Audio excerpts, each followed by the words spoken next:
সেদিন নিউ টাউনে আমার মামার এক ফ্ল্যাটে না গেছিলাম সবাই মিলে পিকনিক করতে। তা দুপুরবেলা একটুখানি বেরিয়েছিলাম চারপাশটা দেখার জন্য। সেইভাবে তো নিউ টাউন যাওয়া হয় না, আর সত্যি কথা অতটা দূর ভাবতেও পারি না। যাই হোক, ঘুরতে ঘুরতে না এই স্মার্ট প্লাজা পার্কটার ভেতর ঢুকেছিলাম। পার্কটা কিন্তু আয়তনে খুবই ছোট, লোক সংখ্যাও সেরকম ছিল না, কিন্তু ছিল প্রচন্ড পরিষ্কার পরিচ্ছন্ন। আর এখানে না ঢোকার পর না আমার না এত ভালো লাগছিল, জানি না, ফুল দেখলে মনটা যেন এমনিতেই ভালো লাগে। আগেই বলেছি, সবুজ জিনিসের প্রতি না একটা আলাদা রকমের না আকর্ষণ আছে। সব কিছুই না মনে হয় যেন পজিটিভ পজিটিভ।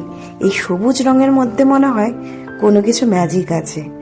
আর যখন এই ফুলগুলো সামনাসামনি দেখলাম না, মনটা এমনিতেই না আনন্দে ভরে যায়। তখন মনে হয় এখান দিয়ে কোথাও আর যাবো না।